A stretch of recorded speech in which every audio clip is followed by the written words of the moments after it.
Acá ustedes tienen identificado en el cuerpo humano los ganglios linfáticos y la circulación linfática. En el grafiquito mucho más chico, que se encuentra en este vértice, van a tener de un color naranja muy suave toda la linfa que va a drenar al conducto linfático derecho a nivel de la subclavia. Y todo lo que está en color verde, todo lo que es miembros inferiores y la otra mitad del cuerpo, va a drenar en el conducto torácico también a la misma altura. Acá lo que nosotros estamos definiendo es que todo lo que es circulación linfática va a retomar a nivel de las subclavias, a nivel del cuello, perdón, con el torrente sanguíneo, ahí se va a mezclar linfa y sangre. Esperen que no me da bolilla ahí está. ¿Cómo se origina la circulación linfática? La circulación linfática se va a originar, los autores dicen, en forma de fondo de saco ciego que se da a nivel del tejido linfático que está en el lecho capilar, esa estructura de capilares que se encuentra entre la circulación arterial y la circulación venosa. Todo lo que está en verde es circulación linfática, lo que está en rojo es circulación arterial, lo que está en azul es circulación venosa. Entonces, estos vasos que tienen un fondo de saco ciego, que es a esto, lo que se denomina fondo de saco ciego, acá comienza un pequeño capilar de vaso linfático. El remanente, si ustedes recuerdan cuando vimos tejido conectivo propiamente dicho, el tejido conectivo propiamente dicho estaba constituido por un paquete de células, por un paquete celular y una matriz extracelular donde estaban todas estas fibras, la matriz extracelular que estaba constituido por los glucosaminoglucanos y otras proteínas, y estaba lo que se denomina el líquido hístico, ¿sí? Siempre hay un buen equilibrio entre todos esos componentes, y si el exceso de líquido, hay un exceso de líquido hístico, va a poder drenar por los vasos linfáticos y retomar circulación sistémica. Pero ¿qué pasa? ¿Solo el remanente, lo que está en exceso de ese líquido hístico, es lo que va a ir a los vasos sanguíneos, a los vasos linfáticos? No. También pueden discurrir en esos vasos linfáticos células como son linfocitos, todas las células con capacidad de movilidad que tiene el tejido conectivo, como puede haber toxinas, agentes nocivos, anticuerpos, antígenos, estructuras que tienen un mayor peso molecular, que son más grandes y que no pueden introducirse en el capilar sanguíneo, sí van a poder pasar hacia linfa. Esta circulación linfática, antes de llegar a la confluencia yugulo-subclávica, va a pasar por un filtro que se denomina ganglio linfático, ¿sí? Entonces, el gran filtro de la circulación linfática son los ganglios linfáticos y el gran filtro de la circulación sistémica es el vaso, con B larga y Z, como órgano linfático, que ya lo vamos a ver. Entonces, este sería un pequeño resumen. Se genera un vaso linfático, el ganglio linfático tiene vía aferente y eferente de vías linfáticas. Acá tenemos el vaso arterial, un vaso venoso, el retorno de estas vías linfáticas para entrar en la circulación sistémica. Lo que cobra importancia a nivel de ganglio linfático, y que ya lo vamos a desarrollar con mayor detenimiento, son las vénulas de endotelio alto que se encuentran en los ganglios linfáticos. Son vénulas, el común denominador del epitelio que reviste los vasos sanguíneos se denomina endotelio, se acuerda que ya lo vimos, y ese endotelio se caracteriza por ser un epitelio simple plano. En el vaso, en la corteza profunda, en la que está en límite con la médula, ya lo vamos a ver, hay estos vasos que tienen un epitelio alto. es característico de estos vasos que puede dejar pasar toda esa maquinaria linfática hacia el parénquima del ganglio. Estos linfocitos son los que están trayendo información del resto del cuerpo y van a informar al ganglio si hubo una noxa o algún cuerpo extraño que entró al organismo. Cuando ustedes estudien tanto de Geneser como de Ross, de cualquiera de los dos libros, o del libro que tengan de histología, van a ver que cuando entran al capítulo de sistema linfático, tienen un gran desarrollo de todo lo que es el mecanismo inmunológico. Si yo les digo, ¿es necesario leerlo para el acreditable de mañana? No, no es necesario leerlo para el acreditable de mañana. Es necesario leerlo, ¿por qué? Porque esa fisiología inmunológica de todos los integrantes que forman parte del sistema inmunológico, es necesario, junto con la histología y la anatomía, entender lo que es la inmunidad del cuerpo.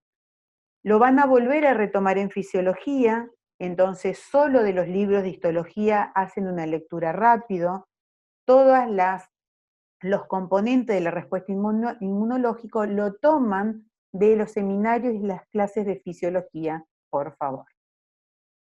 Entonces, cuando hablamos de sistema linfático y vamos estrictamente a lo histológico, tenemos que definir el tejido linfático difuso, que es lo que se denomina tejido linfático asociado a mucosa o MAL, es todo tipo de tejido, o sea, todo tipo de tejido linfático que se encuentra en diversos órganos, sobre todo en aquellos órganos que tienen contacto con el medio exterior, ¿sí? Después tenemos los nódulos o folículos linfáticos, como son las amígdalas, apéndice vermiforme, el tejido linfático asociado al intestino, las placas de Peyer, que son estructuras un poco más organizadas, son acúmulos, son agrupaciones, son folículos de tejido linfático. ¿Quién es el actor principal cuando hablamos de tejido linfático, de sistema linfático? El linfocito. El linfocito es un glóbulo blanco que se encuentra en sangre y cuando nosotros retomemos sangre en ser humano y su medio, va a ser una célula de la población de leucocitos o glóbulos blancos. Leuco es blanco. Estos linfocitos van a estar generados en órganos linfáticos primarios, como es la médula ósea y el timo, la médula ósea dando origen a los linfocitos B, el timo dando origen a los linfocitos T, y esto lo dejamos ahí, no es necesario que hoy profundicemos estos temas. Para histología lo único que tienen que saber que están poblados por células que se denominan linfocitos como actor principal. Estos linfocitos van a estar organizados en nódulos, folículos, órganos o en forma difusa. Entonces, retomamos, médula ósea y timo son los órganos primarios porque dan origen la médula ósea al linfocito B y el timo da origen al linfocito T. Mientras que el ganglio linfático y el vaso de larga y Z, tanto como todo lo que es tejido linfático asociado a mucosa, van a ser estructuras secundarias, ¿sí? El linfocito T y el linfocito B van a provenir de médula ósea y de timo para poblar esos lugares. El tejido linfático, si lo tenemos que definir dentro de las estructuras estrictamente histológicas, tenemos que decir que es un tejido conectivo especializado. ¿Por qué especializado? Porque acá cobra importancia dentro del paquete celular el linfocito por excelencia. Las células plasmáticas, macrófagos, células dendríticas, que son por excelencia células presentadoras de antígeno, le dicen al sistema inmunitario que algo externo ingresó al cuerpo, al igual que el macrófago, granulocitos, mastocitos, entre otros. Pero cuando nosotros hablamos de la estroma, cuando hablábamos del tejido conectivo propiamente dicho, estaba dado por los tres tipos de fibras, colágenas, elásticas y reticulares, ¿se acuerdan? Eso es tejido conectivo propiamente dicho. Y una matriz extracelular, formada por glucosaminoglucano y otras glucoproteínas. En el caso de la estroma del tejido linfático, las fibras que cobran importancia son las fibras reticulares. Y las células que van a formar, que van a cobrar mucha importancia para la estroma, no para el paquete celular del tejido linfático, son las células reticulares. ¿Por qué? Porque son células, pero tienen una prolongación, una gran cantidad de prolongación que junto con las fibras reticulares ayudan a formar una verdadera malla que hace de sostén a todo el paquete de linfocitos y las demás células que nombramos en la diapositiva anterior. En el caso particular de timo, esta estroma no está constituida por fibras reticulares ni células reticulares y está constituida solo por células epitelio reticulares o reticulares epiteliales. Sí, son células epiteliales porque embriológicamente tienen un origen epitelial y tienen la capacidad de formar una malla, un reticulado, que dan sostén a todos los linfocitos T. Desde la microscopía óptica, ¿cómo podemos corroborar que esas células son epitelio reticulares? Porque ya lo vamos a ver en timo, los corpúsculos de Hassall, que es uno de los tipos de fibras retículos epiteliales, si lo vemos a 40 por con una coloración de hematoxilina eosina, se ve perfectamente los depósitos de las fibras de queratohialina, ¿sí? La queratina, esa proteína filiar, se puede ver perfectamente. Cuando nosotros vamos a un tejido, a las células del tejido linfático, podemos tenerlos en forma nodular, como es este caso, o incluso adentro del epitelio. Estos son cortes de intestino, que lo vamos a ver en la próxima clase, y acá yo les voy a mostrar que hay linfocitos que tienen cúmulos de diferenciación, son estructuras a nivel de la membrana que los identifican como CD4 positivo, CD8 positivo y otros que no viene al caso, pero ¿a qué voy con esto? Que con una coloración de hematoxilina eosina no podemos decir otra cosa que no sea son linfocitos. Nada más. Las coloraciones, la coloración estándar de hematoxilina eosina no nos da otra información que no sea la que es solo un linfocito. En forma de nódulo, o quizás acá estos son todos núcleos de un epitelio cilíndrico y hay algunos núcleos que parece que algunas células tienen un segundo núcleo y le decimos que puede ser un linfocito intraepitelial. Si yo hago una inmunomarcación, si yo voy y marco con un anticuerpo, un antígeno anti-CD4 positivo o anti-CD8 positivo, yo solamente ahí voy a estar seguro qué tipo de linfocito es.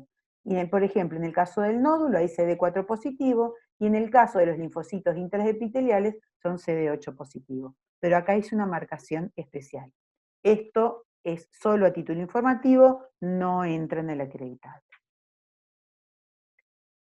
Cuando nosotros retomamos, por ejemplo, piel, que es un órgano que ya estuvo dado y que ustedes, fíjense, con esta coloración de hematoxilina eosina, se ve perfectamente el estrato córneo, constituido por estos filamentos de queratina, y este epitelio estratificado plano con todos los estratos y se ven perfectamente los melanocitos. Y acá tendrían que estar las células de Langerhans, pero con la hematoxilina eosina no se pueden identificar. Pero si yo hago una inmunomarcación, las puedo identificar con estas flechas perfectamente. ¿Está? Conclusión, con hematoxilina eosina solo digo que el actor principal es el linfocito porque es el que está en mayor cantidad. Todas las otras células, como las células de Langerhans, las células dendríticas, los macrófagos, las células de Langerhans es un tipo de células dendríticas, los macrófagos, los mastocitos, no los puedo identificar del resto de las células. Tengo que usar inmunomarcación. En este caso, solo quiero mostrarle que en este tejido conectivo, que está constituido en una lámina propia, hay un montón de linfocitos, que son esos puntos fuertemente basófilos. ¿Por qué? Desde el punto de vista morfológico, el linfocito es una célula que tiene una relación núcleo-citoplasma muy grande, tiene mucho núcleo y poco citoplasma en función de ambos. Ese núcleo tiene material genético, ¿sí? Ácido, por ende tiene afinidad por la hematoxilina, se va a teñir de color azul, por ende es una estructura basófila. Entonces, así como cuando nosotros vemos a 4 por identificamos un epitelio porque vemos un montón de puntitos azules uno al lado del otro, cuando nosotros a bajo aumento ya vemos un montón de puntitos azules, ¿sí? No en forma alineada, nos da la idea de que puede ser una estructura linfática, difusa o medianamente organizada, pero que algo de tejido linfático hay. Y fíjense, hay un gran puntillado azul en esta lámina propia. Fíjense en la diferencia con el epitelio. El puntillado azul de los núcleos es bien paralelo y organizado, mientras que el puntillado azul de los linfocitos en la lámina propia no tiene una organización. Si vamos a una estructura linfática del orden folicular, fíjense en cómo lo vamos a ver, redondeado, oval, tendiendo a ser un nódulo, un folículo. Cuando definimos estas estructuras, acá va a haber linfocitos, va a haber tanto linfocitos T como linfocitos B, linfocitos que vinieron de médula ósea y linfocitos que vinieron de timo. ¿Y qué es lo que vemos en el centro? Una estructura un poquito más clara, ¿sí? Esa estructura un poquito más clara se denomina centro germinativo. ¿Qué quiere decir esto desde el punto de vista inmunológico? Que este nódulo, esta agrupación del linfocito, tuvo contacto con una noxa, con algo que fue reconocido como no propio de nuestro cuerpo. Entonces genera una respuesta inmunológica y por ende acá va a haber linfocitos que tienen mayor cantidad de citoplasma, por eso se ve más claro, no, la relación ya no es tan grande como en un linfocito no activado, y por ende hay mayor cantidad de citoplasma que hace que la estructura se vea un poquito más clara. ¿Por qué? Porque hay muchos linfocitos B que lo que están haciendo es síntesis de anticuerpos, ¿sí? En el lugar de la noxa. Y seguimos con cortes de intestino delgado, ya que es uno de los órganos que está en contacto con el medio exterior, como es el tubo digestivo, desde la boca hasta el orificio anal, es todo un tubo que está en constante contacto con el medio exterior, y entonces tenemos a lo largo de todo el tubo digestivo genitourinario, tenemos en las mucosas, en las láminas propias, tejido linfático difuso que está como esa primer barrera, ¿sí?, de defensa ante la entrada de cualquier partícula que sea extraño a nuestro organismo. Esto es una placa de Peyer, la vamos a retomar nuevamente cuando veamos tubo digestivo. Son muchos folículos, ¿sí?, que en un todo forman lo que se denomina placa de Peyer. Amígdala es un tejido linfático medianamente organizado como en forma nodular folicular. Lo vamos a profundizar mucho más en tubo digestivo, pero lo que tienen que saber acá es que está constituido por todos estos nódulos y que está revestido, es la única estructura linfática que está revestido, fíjense, por un epitelio plano estratificado. ¿Sí? Porque ¿a dónde lo encontramos? En la orofaringe, palatina, linguales y faringeas o adenoide, todo está en la parte de bucal y orofaringe. Entonces, como es una vía respiratoria y donde ingresan los alimentos, tenemos todo este espacio revestido por un epitelio que tiene que resistir la abrasión y no puede ser otro que no sea un epitelio estratificado plano.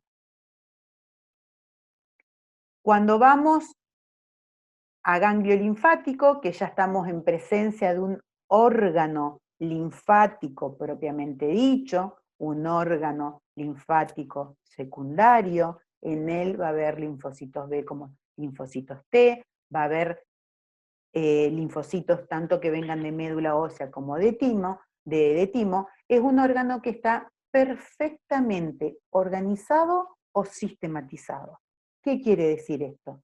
Que cuando nosotros ponemos un aumento de 4 por en lupa, podemos ver ya a pequeño aumento que tiene una médula, que es esta porción muchísimo más clara, que está constituido por este tejido conectivo reticular, fibras reticulares y células reticulares, y una corteza donde se pueden identificar los grupos de linfocitos formando los folículos o nódulos foliculares, ¿sí? Que incluso muchos tienen, y ya se pueden apreciar, centro germinativo. Cuando nosotros vamos a un esquema, recuerdan en la primera diapositiva, los ganglios linfáticos son esas pequeñas estructuras en forma de haba que están mayormente en las axilas, en la ingle, que se interponen en la circulación linfática y que son los únicos órganos en todo nuestro cuerpo que tienen vía aferente y eferente de vías linfáticas. Ingresa la linfa a través de las vías linfáticas aferentes, drenan, largan, liberan la linfa en lo que se denomina los senos paracapsulares, ingresan por las trabéculas, el ganglio linfático está recubierto por una cápsula de tejido conectivo denso, y esta linfa empieza a tener contacto con el parénquima del ganglio, donde es un tejido linfático rico en linfocitos B como linfocitos T, y empieza o no la respuesta inmunológica, ¿sí? Muchas veces cuando nos tocamos los ganglios, por ejemplo en la base acá del cuello o en las axilas, y vemos que tienen mayor tamaño, es porque eso implica que dentro de esa estructura muy chiquita en forma de haba se está produciendo una respuesta inmunológica. Hay un reconocimiento por parte de nuestros linfocitos, ¿sí? Y de todo el paquete celular linfático, de los órganos linfoides, de que algo extraño llegó a esa estructura. Entonces, al desencadenar esa respuesta inmunológica, estos órganos aumentan de tamaño. Una respuesta totalmente inespecífica, pero no me voy a meter en ese tema porque quiero centrarme en las estructuras histológicas. Entonces, vamos a definir una corteza por debajo de los senos capsulares, donde van a estar los folículos linfáticos con centro germinativo o sin centro germinativo. En este caso tienen centro germinativo. Una corteza profunda, donde van a estar estos senos trabeculares y mucho tejido linfoide, y en la parte medular va a transcurrir todo lo que es el tejido reticular, formado por fibras y células reticulares, y es por donde van a discurrir los vasos sanguíneos, ya sea venosos o arteriales, y todo lo que es las vías linfáticas eferentes. Esto es un dibujo muy teórico. Entonces, cuando nosotros hablamos, ¿cuáles son siempre pensando en la estructura de tejido conectivo, ¿sí? ¿Cuál es la estructura de sostén que tiene el ganglio? Tiene una cápsula que es tejido conectivo denso. Esa cápsula se invagina hacia el parénquima del ganglio linfático, llamando o formando las trabéculas. También de tejido conectivo denso, porque es la misma cápsula. Y el tejido reticular, ¿sí? Que sería la estroma de ese órgano, va a estar constituida por sustancia fundamental, células de origen mesenquimáticas y fibras reticulares recuerden que las fibras reticulares no eran otra cosa que las fibras colágenas tipo 3. ¿Está? Este es el paquete de sostén. ¿Y cuál es el paquete celular que tenemos en el ganglio? Las células dendríticas, los macrófagos. Las células dendríticas foliculares, que son las que van a estar dentro del folículo propiamente dicha, estas dendríticas están más en la estroma, y las células reticulares. Este es el típico ejemplo de una célula dendrítica, ¿sí? Genera un montón de ramificaciones para generarle como un microambiente a los linfocitos y que puedan tener un contacto más íntimo, generar un ambiente adecuado para que toda noxa, toda molécula extraña sea reconocida. Este es un esquema muy teórico, pero los ayuda a organizar. Esto lo van a aprovechar muchísimo más cuando terminen de ver algo de respuesta inmunológica, pero las diapositivas yo se las dejo todo para que ustedes vayan retomando varias veces este material de estudio. Fíjense que todo lo que es células B, los linfocitos B como los linfocitos T, y las distintas células que forman parte de este tejido linfoide, tienen una distribución no al azar, ¿sí? Porque responden, ¿sí? a la respuesta inmunológica, a cómo van identificando los antígenos y cómo se va generando la respuesta. Este esquema nos deja ver las vías aferentes linfáticas con sus válvulas y las vías eferentes. Fíjense en que el sentido es único de la linfa. Entra por cápsula y sale por hilio, ¿sí? No es que se entremezcla la linfa adentro. Y lo pueden retomar, este esquema lo pueden retomar una vez que hagan una lectura un poco rápida de lo que es la respuesta inmunológica. Entonces, esto quiero mostrarles, esto es un folículo linfático con centro germinativo con hematoxilina eosina. ¿Está? Y ustedes van a ver, después cuando este mismo Power lo tienen en el entorno virtual, que tienen una zona oscura, que se le denomina, muchos autores lo denominan manto, ¿sí? Y una zona central mucho más claro, que es el centro germinativo. ¿Va?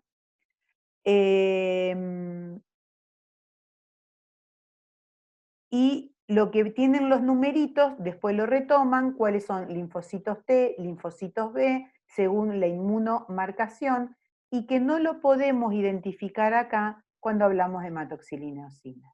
Entonces, a la hora del acreditable, lo que se identifica a la microscopía óptica y con hematoxilina eosina es solo que es una agrupación, un grupo, un conglomerado, un nódulo, un folículo de linfocitos.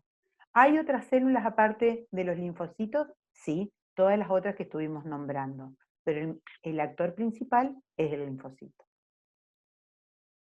Esta es la circulación de ganglio, lo estudian ustedes después en tiempo y forma. Fíjense que lo verde es lo linfático, lo rojo es lo arterial, lo azul es lo venoso. Esto cobra importancia, después véanlo en tiempo y forma, no es necesario para el acreditable de mañana, pero cobra importancia a la hora de entender cómo se genera la respuesta inmunológica.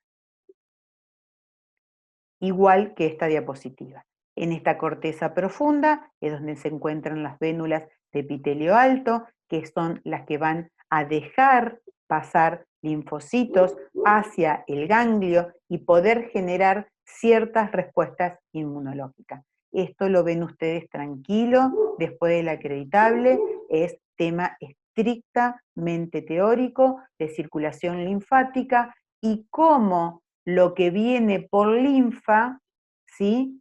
Puede tener su reacción en el parénquima del ganglio, y esta respuesta inmunológica generada en el ganglio, ¿sí? Puede retomar por su vía eferente y yendo a la confluencia yógulo-esoclávica a la circulación sistémica.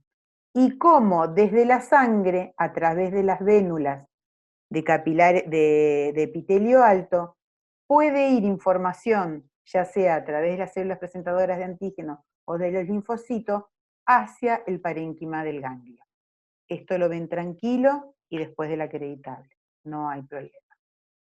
Esto es una microfotografía a muy alto aumento de lo que es el seno subcapsular, linfático.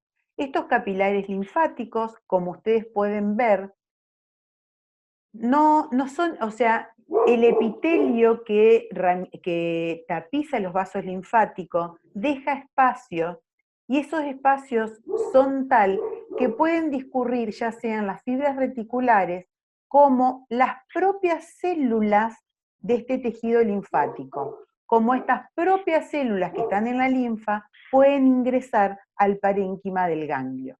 Esto es una coloración para fibras reticulares, nos deja ver perfectamente todo lo que es las fibras reticulares, las coloraciones, las tinciones con metales pesados para este tipo de órganos funcionan muy bien porque todo lo que es fibras reticulares y células reticulares no se ven perfectamente con la hematoxilina eosina, pero sí se dejan ver muy bien con coloraciones especiales para la fibra, como son una coloración áurica o una coloración de algún otro metal pesado.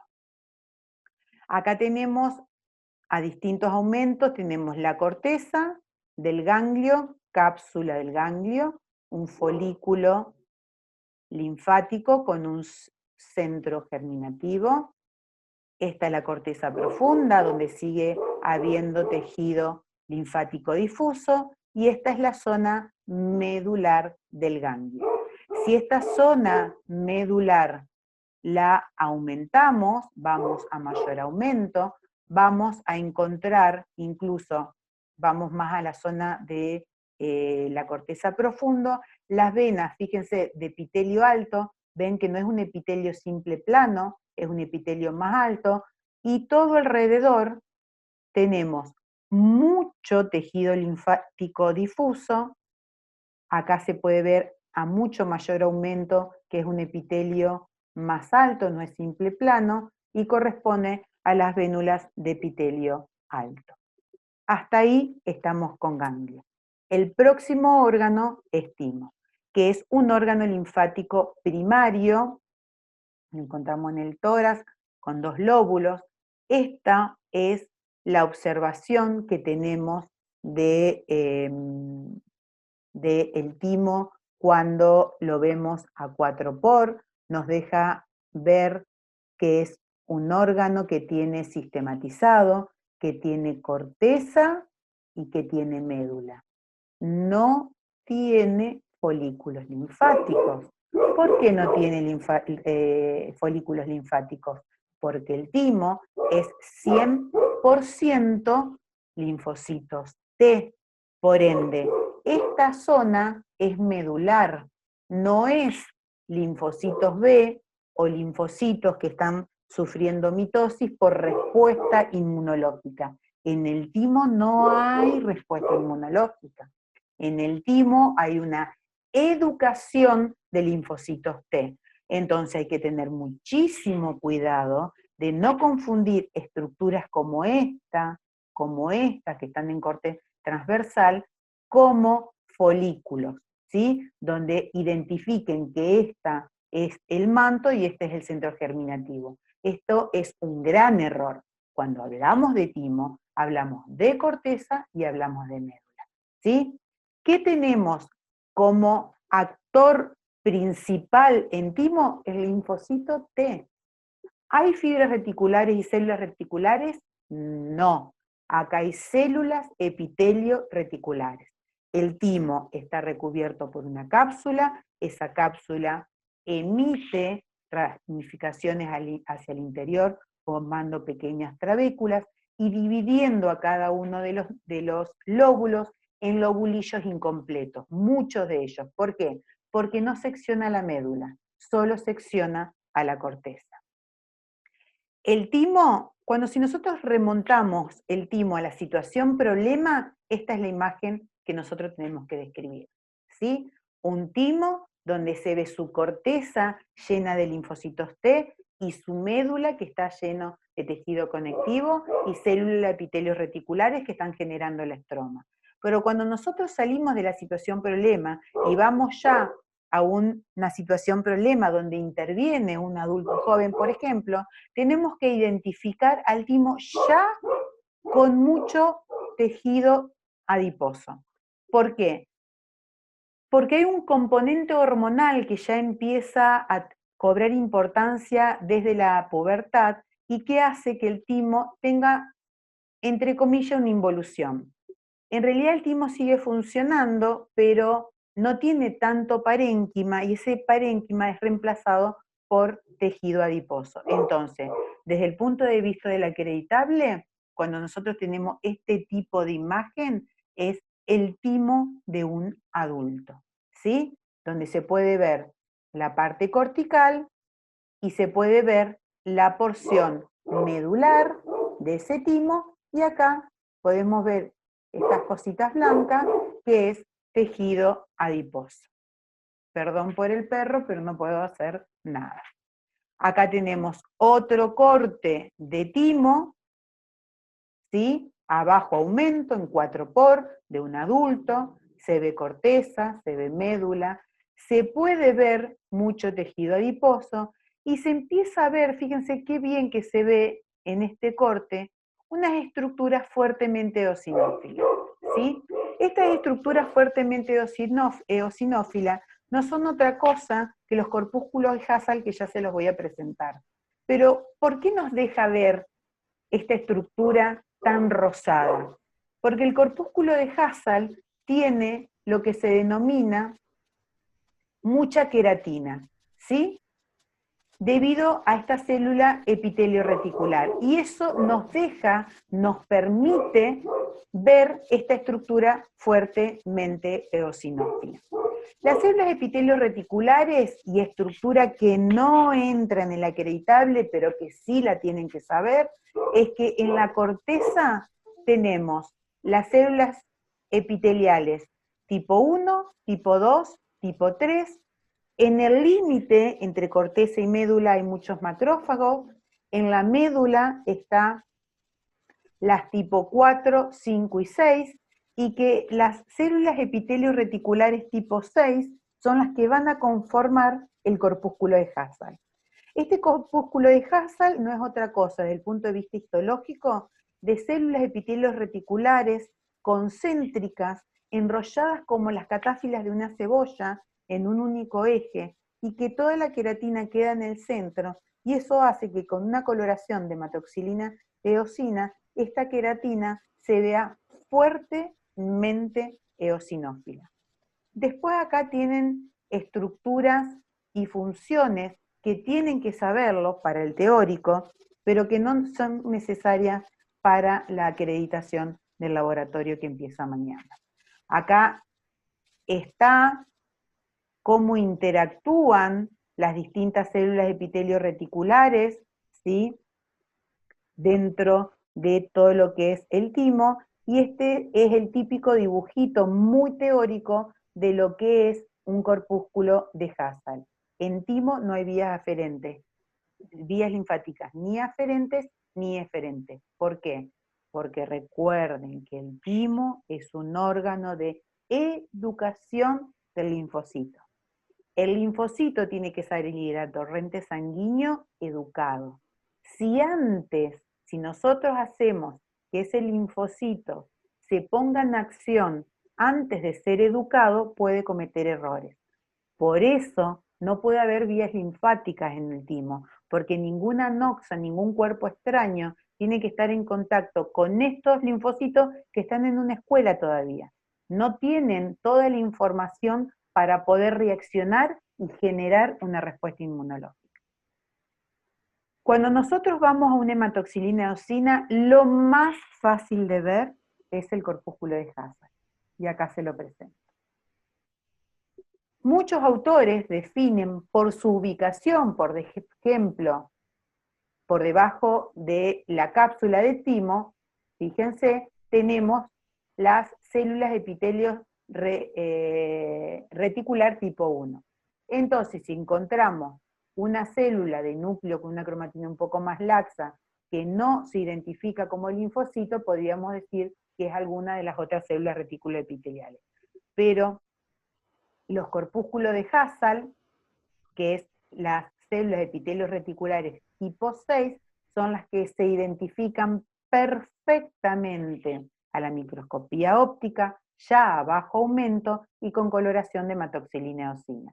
Acá tenemos una coloración de 10 por, se ve perfectamente la corteza, se ve perfectamente la cápsula, cómo invagina y forma la trabécula, cómo en la médula tenemos un tejido,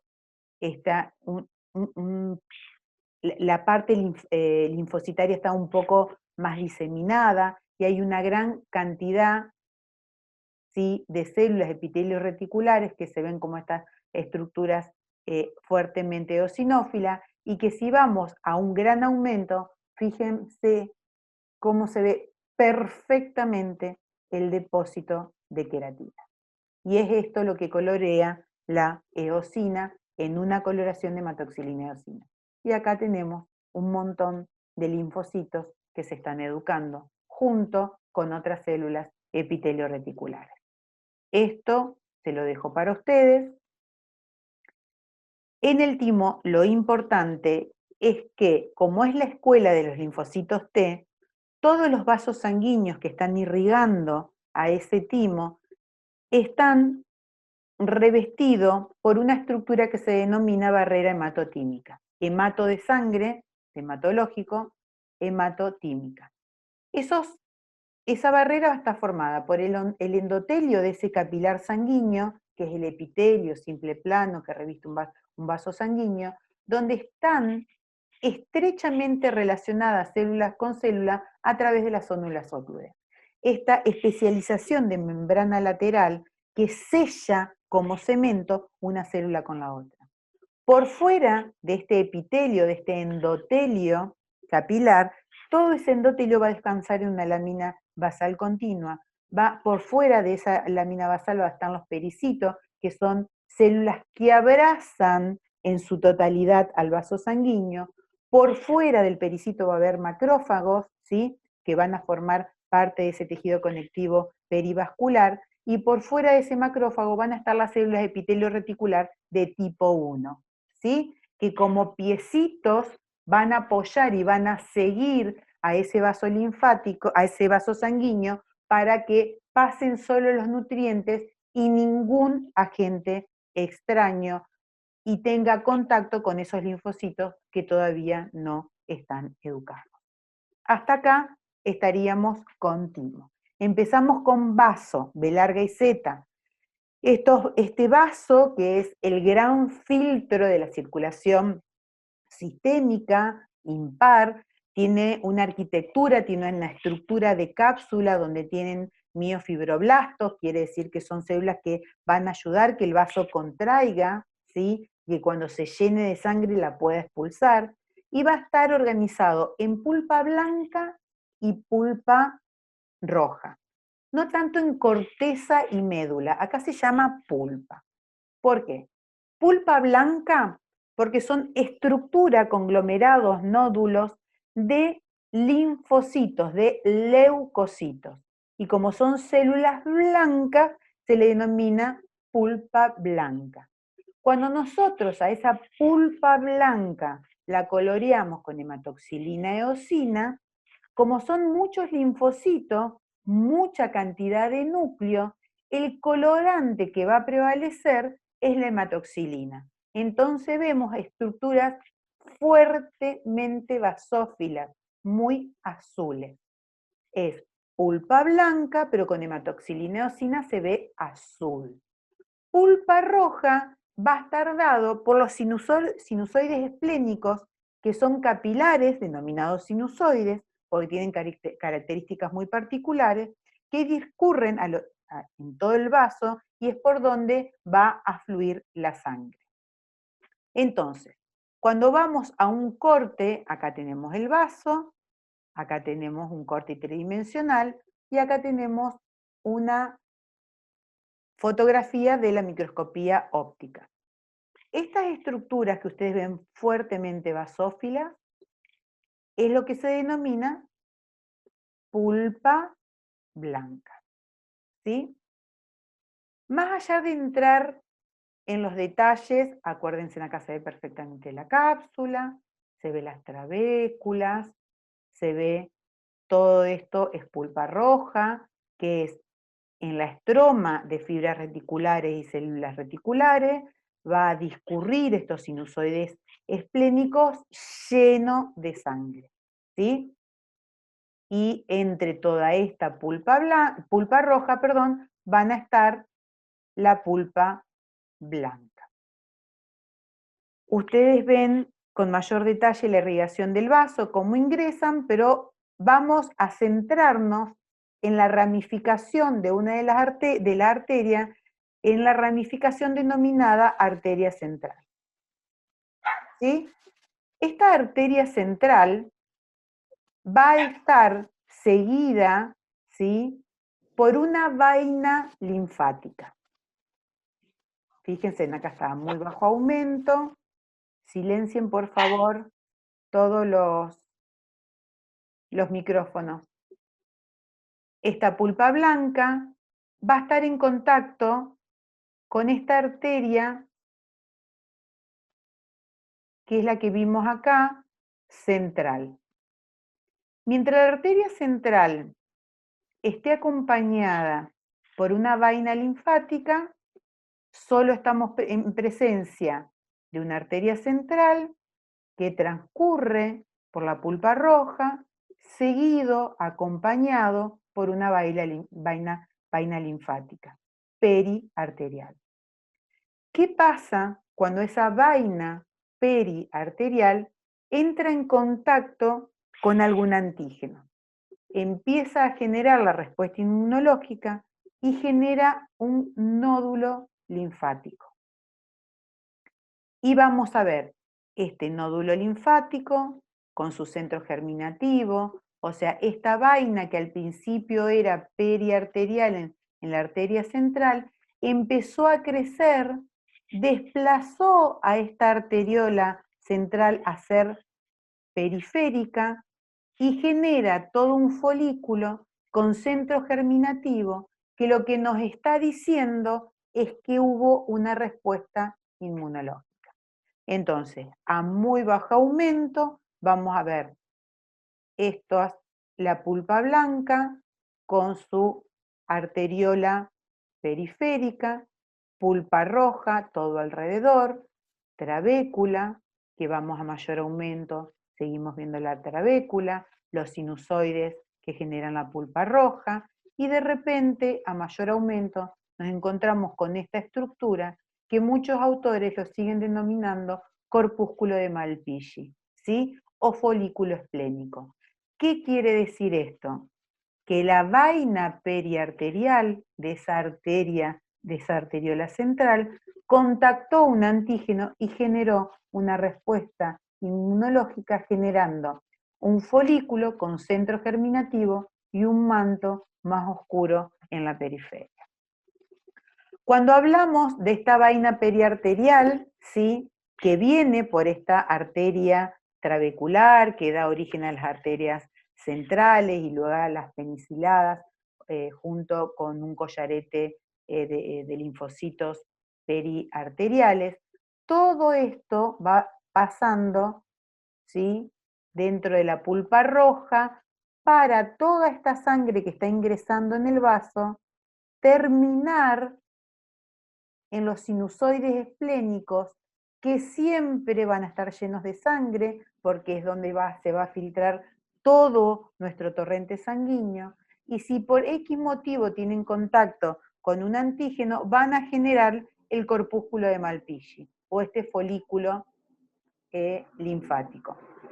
Los autores definen en esta circulación del vaso, en esta circulación esplénica, una circulación abierta y una circulación cerrada.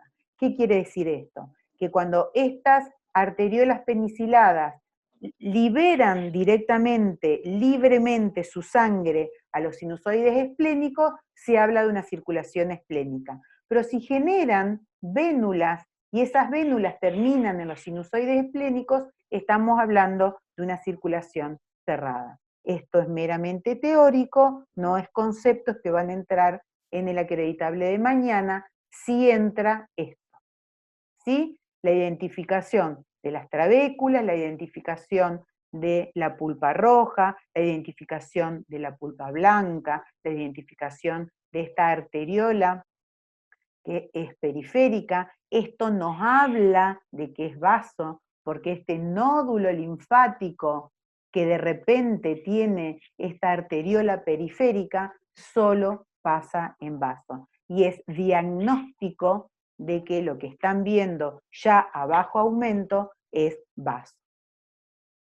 Cuando nosotros hacemos una microfotografía electrónica de barrido de esos sinusoides esplénicos, tienen una característica muy especial. Fíjense que tienen gran cantidad de poros, de aperturas en esos sinusoides, pues son altamente permeables. Ese endotelio corre longitudinalmente en el eje mayor del sinusoide, generando un capilar muy particular. Lo azul es el epitelio que reviste el sinusoide esplénico. Está con una lámina basal que es muy discontinua, y es más, los autores lo definen como las fajas de las barricas o toneles de vino. Las maderas que forman la barrica son todas las células que están revistiendo ese sinusoide. Y la faja metálica que está conteniendo esas maderas sería la lámina propia. Entonces deja grandes espacios, ¿sí? Grandes espacios para que puedan filtrar los eritrocitos o glóbulos rojos. Todos aquellos glóbulos rojos que no puedan filtrarse, lo que por ser esferocitos, por ser ya viejos, van a quedar retenidos. Y son esos glóbulos rojos lo que el vaso va a hacer es selectivamente tomar todo lo que necesite de ese glóbulo rojo que ya no va a ir a circulación sistémica para reutilizar todo lo que tiene el eritrocito para la generación de nuevos eritrocitos. Fíjense entonces, la lámina propia, qué discontinua que es, los macrófagos, fibras reticulares que tienen contacto con este sinusoide esplénico.